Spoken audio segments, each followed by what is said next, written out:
Hey hobby friends, King NASCAR here, and I am back from the Dallas Card Show.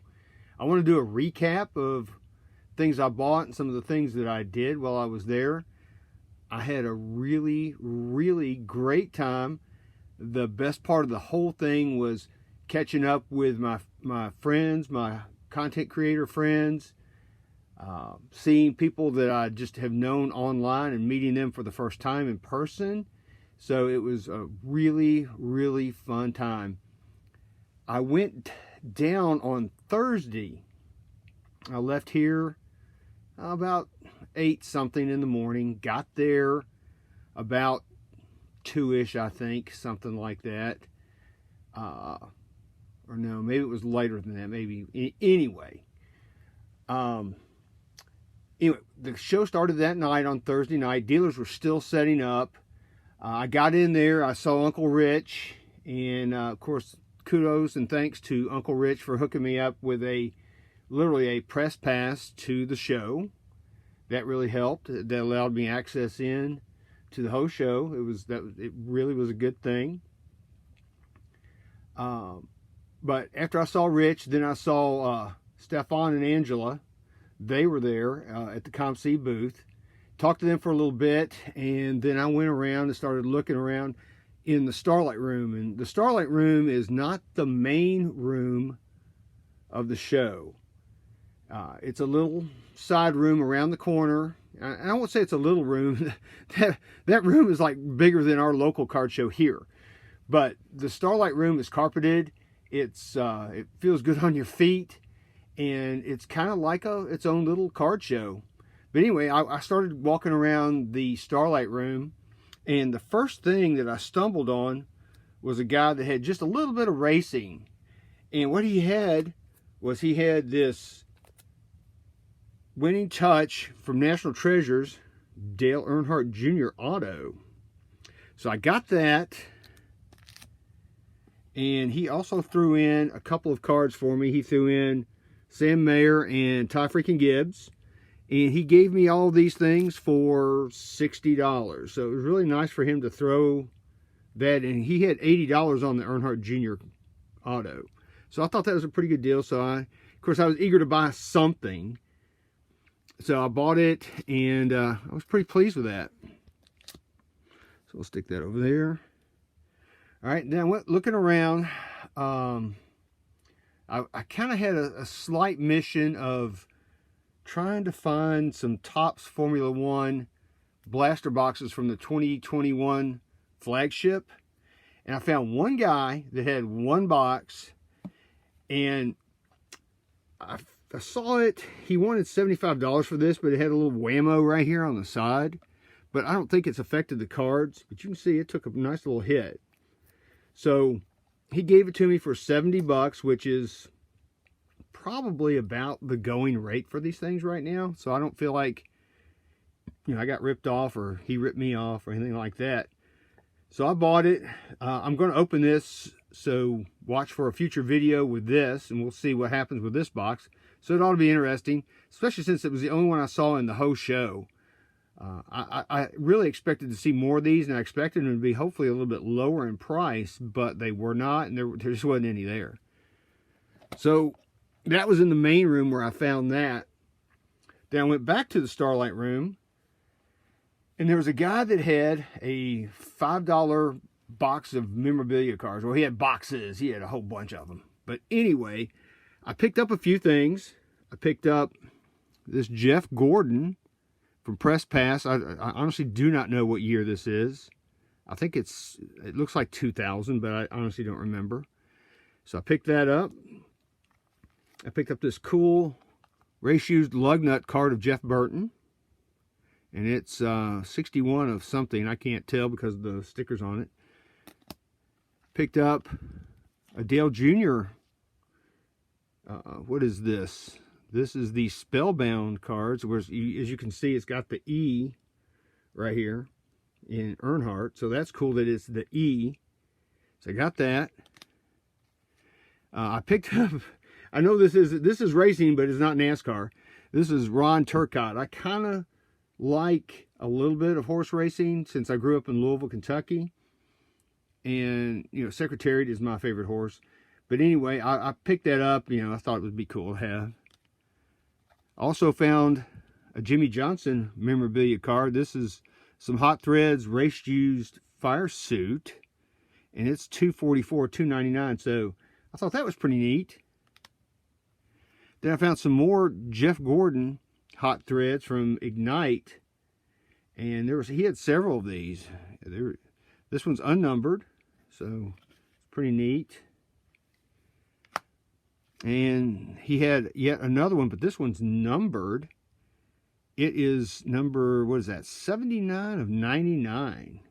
So that was in the box. Then he had another Hot Threads as well. So there were 3 of those. And then I saw a Martin Truex Hot Threads, which it's a 2-color. As you can see, it's got the blue and the yellow from the fire suit.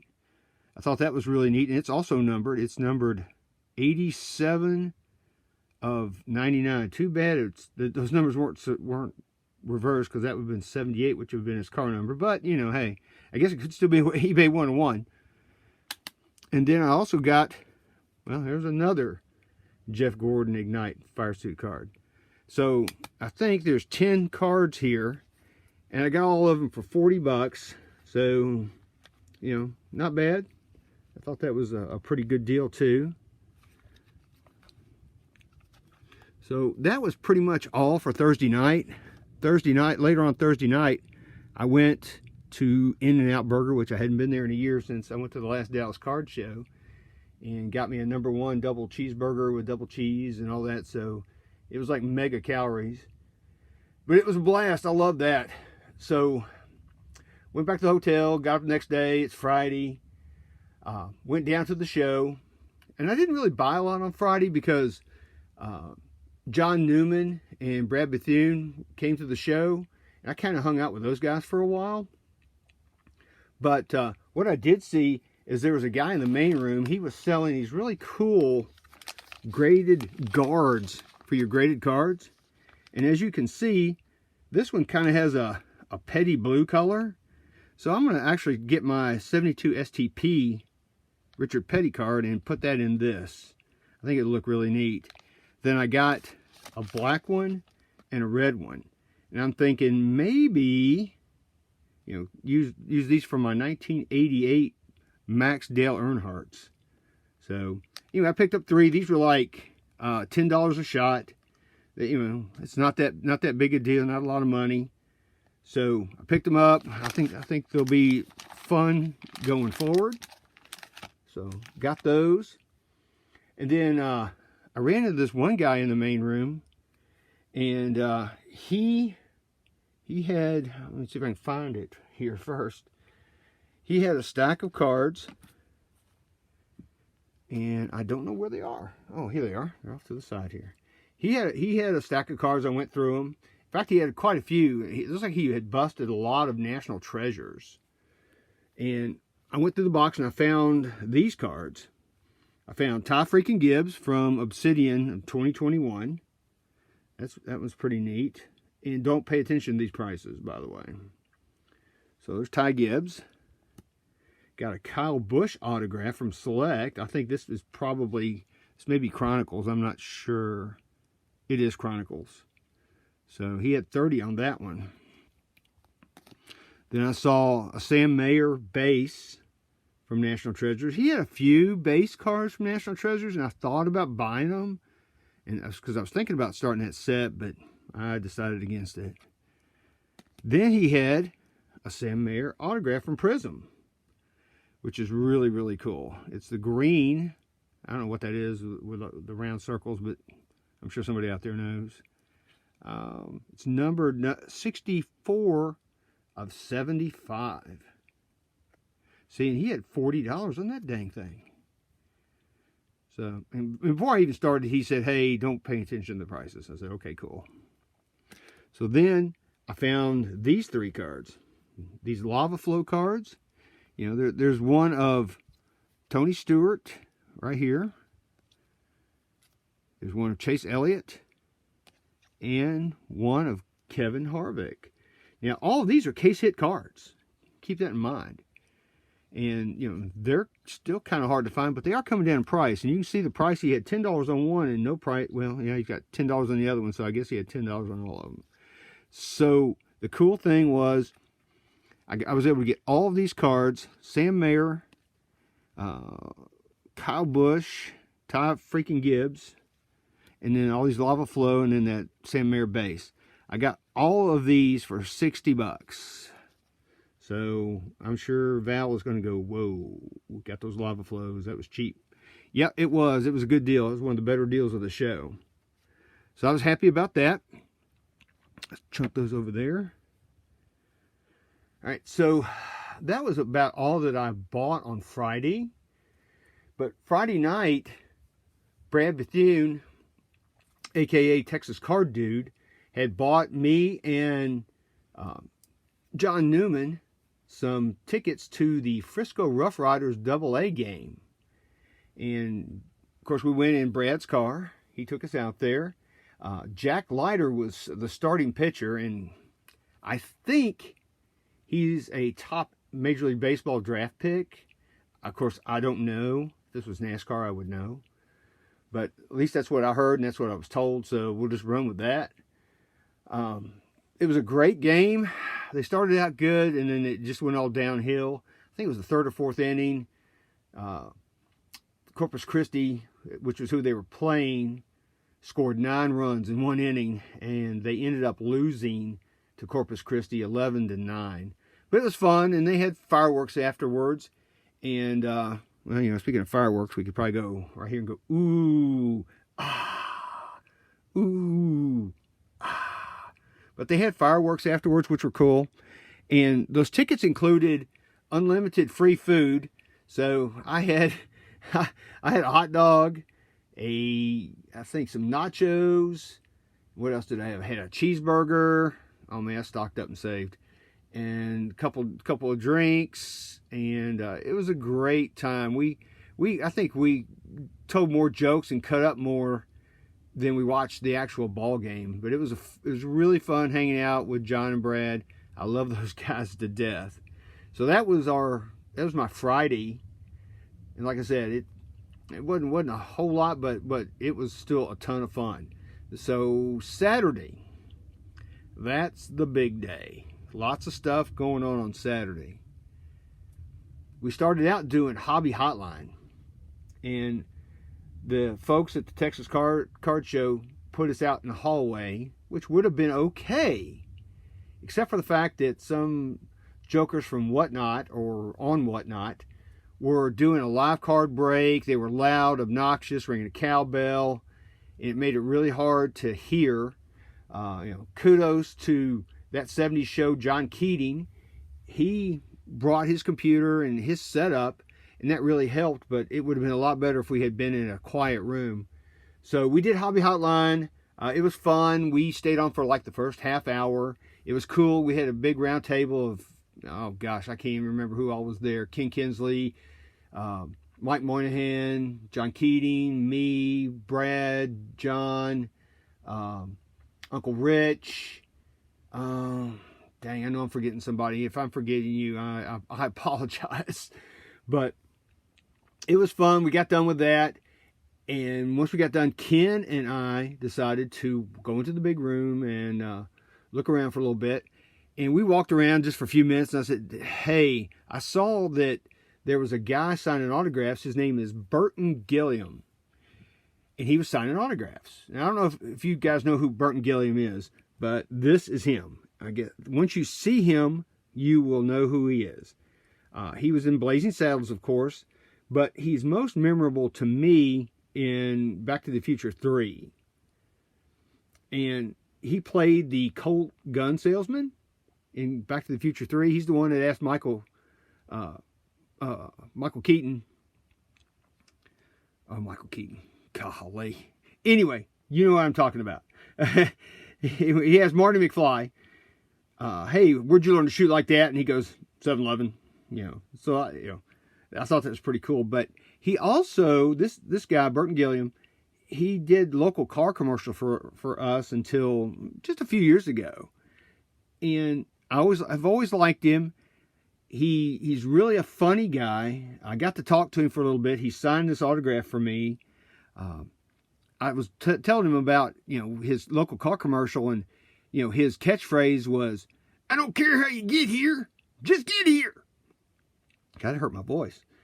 Anyway, excuse me. He said he came up with that on the fly, and it kind of stuck. But he was really nice. It was really a pleasure to meet him. I got my picture taken with him and everything, so it was really fun to talk to him. So I got that. That was one of the first things I did on Saturday. So later on, oh man, I am sorry. I'm going to take a drink of water real quick. But anyway, I went back kind of looking for Ken back into the main room. I didn't see him. I got a text from Brad. Brad had a friend named Jerry who had bought a collection of cards, and there were some NASCAR cards in that collection, and he wanted to sell them because he doesn't care or know anything about NASCAR. So he wanted me to meet him, so I went and found him. He was actually in the Starlight room, so I had to go from the big room to the Starlight room. But I found Jerry. He said, "Hey, let's go out to the parking lot. I got all the stuff in the back of my SUV." I said, "Cool, let's go check it out, see what you got." I will tell you that I ended up buying the collection. I paid $400 for it, but it's not a big collection, but it's too big for, I think, showing on this video. So I'm going to do a separate video on that. So be on the lookout for that. That'll be coming soon. So anyway, while I was out there doing that, I understood that Ken was looking for me, but he couldn't find me. But got done, went back in the show. Ken texted me, found him. We found each other. And he said, "Hey, man, are you hungry?" I said, yeah, I'm hungry. And so we went to In-N-Out. So I went again. And we ate there, came back to the show, went into the Starlight room because Ken said he really hadn't been in the Starlight room very much. So he had already bought some things, like some T206s and some other things. And we were walking down the very first aisle we went down, and a guy had a case of these Legends of Indy. I think these are from, 1992, I think. Anyway, this is the second series of that set. It's 100 cards in the second series. There's, as you can see there's 25,000 factory numbered sets. The guy that we saw had a case, which there was 13 in there. So I think he just had chunked one in there extra. But he had $2 a piece on these things. And Ken's like, "I'm buying them all." I said, "Go for it, dude. That's cool, man." So while he was sitting there, Ken also saw, I think it was a box of 1987 Topps League Leader minis. It's an unopened box for like $15 or something like that. So he offered the guy $30 for all 13 of these Legends of Indy, plus that box of Topps League Leaders. And the guy said, yeah. And then the guy also told him, said, "Hey, man, I've got 2 more cases of these Legends of Indy." And Ken said, "Put them back. I'm going to buy them." So I'm sure he and Ken will hook up at future shows, and Ken will get the other 2 cases. But anyway, Ken was nice enough to give me 5 of these sets. So I've got 5 of these sets. These would probably be good for through the mail autographs. Maybe get some of them graded. You never know.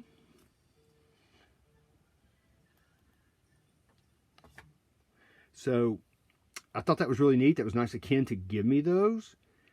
So that was a cool find. So we're walking, and like literally the next table over, there was this guy that had some like 1973 Nabisco Speedway Series cards from the Sugar Daddy Suckers. And he also had these. He had these 1970 Monogram Models cards. And he had a whole bunch of them. In fact, he had a whole set plus some singles. And what the deal was, is back in 1970, Monogram was putting 2 of these cards in every, well, I won't say every, in specially marked boxes of their models. And this guy said he's been buying up these boxes of models just to get the cards. And he, like I said, he had a whole set. But I bought this one in particular because I have fond memories when I was a kid building this model, this cool bus. And I just thought it was neat. It brought back some memories. I mean, it's not a set that I'm going to try to collect. I forget how many cards are in the set. It's like, I don't know if it's 24 or 30. So don't quote me on that. But I thought it was a neat set. If I had had the money, I might have thought about buying a set, but it's just not on my radar, and there's other things I really want to buy. So it's a cool card. And like I said, you get 2 of them in a box. They're unnumbered. So I thought that was really, really neat. So it brought back some fond memories of being a kid. So still in the Starlight Room, we go around and turn the corner, and there's this guy who's got a display case, and he's got a little Post-it note that says racing cards on top of this small stack of cards. It'd probably be, small stack, about like that or so. Wasn't a whole lot of cards. I said, hey, can I look at those cards? He said, yeah. I started looking through them, and they're like all these modern cards, new cards, and just pretty common stuff. And I literally got to the bottom of the pile, and this bad boy popped up. It's a 1986 Sports Stars photographic Cale Yarborough, autographed by Cale.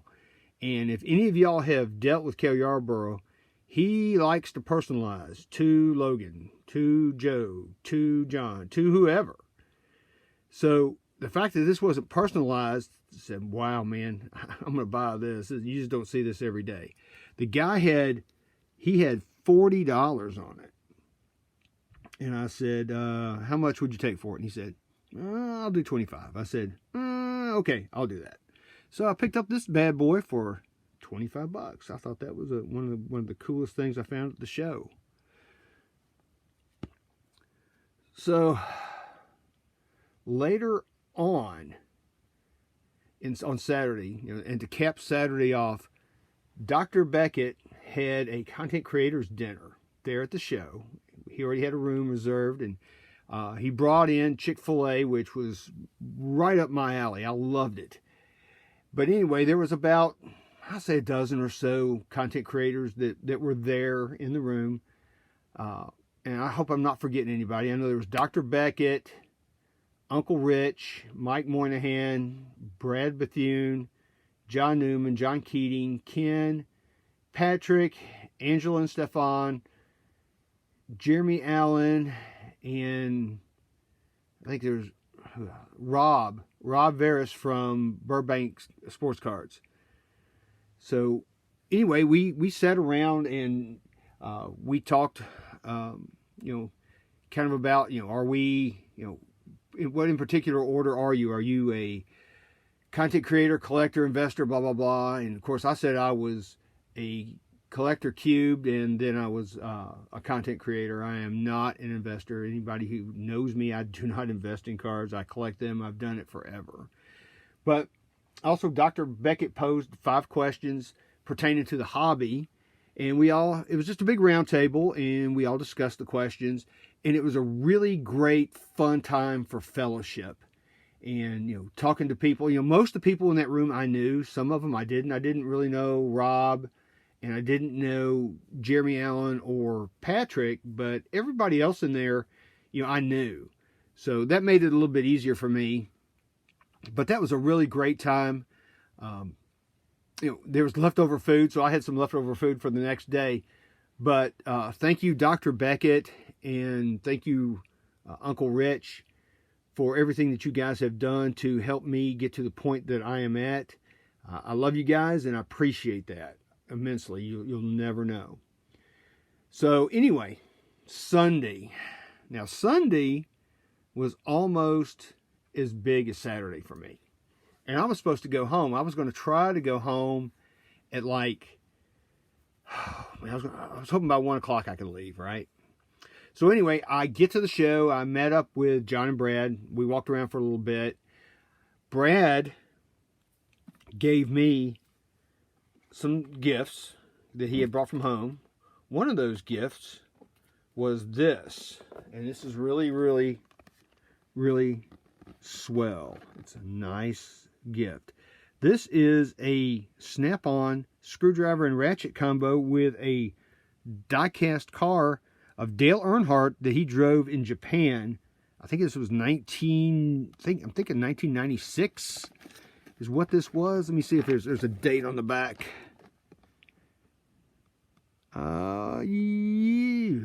Yes, 1996. Must learn to read. So what's cool about this is it's got, let's see if I can open it up real quick. It's a little ratchet set and a screwdriver, ratchet screwdriver. Plus it's got this 1/64 scale car in here. 124 scale, excuse me. So I'm going to at least take the top off of it. Brad said don't take it out because it's like a jigsaw puzzle trying to figure out how to get it back in there. So, but there is, as you can see, there's a car in there. And it is Dale Earnhardt, which, you know, right now I think Dale Earnhardt, his collectibles are coming more and more popular every day. So thank you to Brad for that.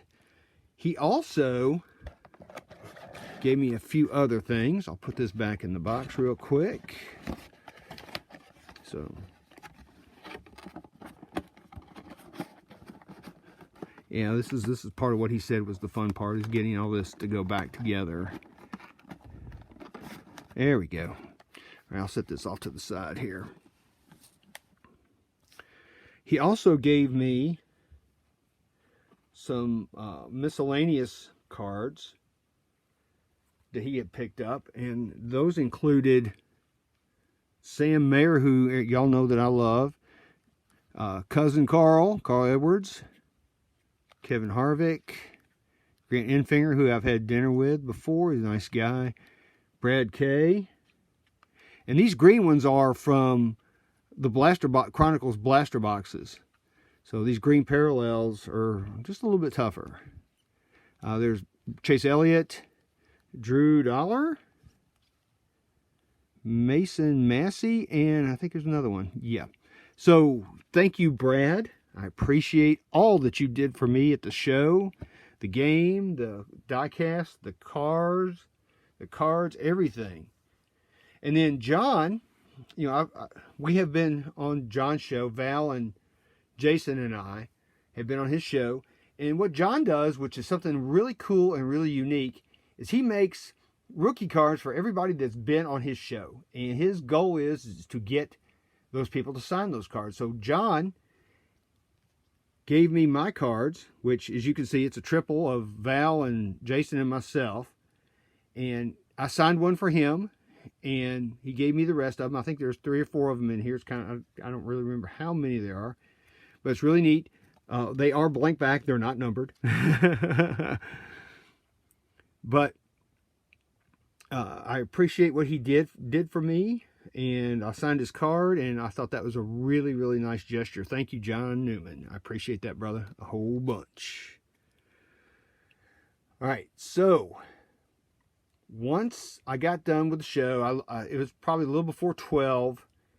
I had made an appointment, or whatever you want to call it, to meet up with a friend of mine online who I've never met in real life. His name is Joe Venuto. He is on not Facebook, he is on Twitter and Instagram as I Didn't Buy These. And he has got some fantastic cards in his collection. He is mostly right now a racing collector. I think he collects some toys, does some other things, but his primary focus is NASCAR. So I met him up at the, you'll never guess where I met him, the In and Out again. We had some lunch, talked some cards and things. During lunch, he gave me a couple of skid mark cards, because you know, that's kind of our thing on the NASCAR radio show. Gave me Mark Martin skid mark and another Mark Martin skid mark. These are really cool. He said these were, I think he said these were like the only ones, not the only ones he had, but these are the ones he could find, I think. But, you know, little did he know that, you know, I really like Mark Martin, so this fits in well for me. I really appreciate him giving me these cards. So we got done eating, and he said, hey man, I brought some of my cards. They're in the back of my car. Do you want to go over to Starbucks and check them out? I said, sure, why not? Because, it's not every day you get to sit down with friends and look at cards and stuff. I mean, I can drive the car any day and I can come back home any day. So I said, yeah, why not? So we went over to Starbucks right down the street, and I looked at some of his cards. He brought a lot of cards, and I mean, he had so many cards. It's hard for me to remember them all, but he had all kinds of autographs and double burner cards, triple burner cards, memorabilia cards, different Zenith cards, some graded cards.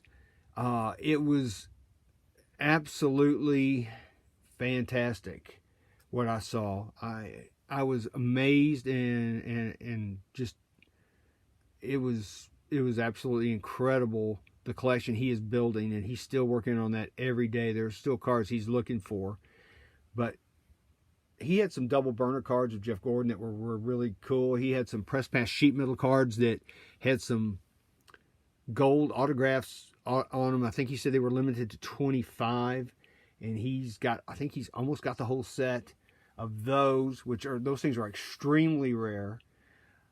He had some Max cards. He had a little bit of everything. So, long story short, we ended up sitting down for almost 4 hours looking at stuff from his collection and just talking racing. And it was one of the funnest, I don't know if funnest is even a word, but it was one of the neatest times that I have had in a while, just relaxing, sitting down, talking racing cars and just hanging out. And the time just went by real quick. And he's like, am I holding you up? I said, no, don't worry about it, man. I mean, it really didn't matter at that point. And I was just happy just to be there and sit there. So anyway, once we got done looking at all his cards and things, we went out to his car, and he had some Bobby Hamilton cards that he gave me. And this is pretty neat. Let me get these out of here.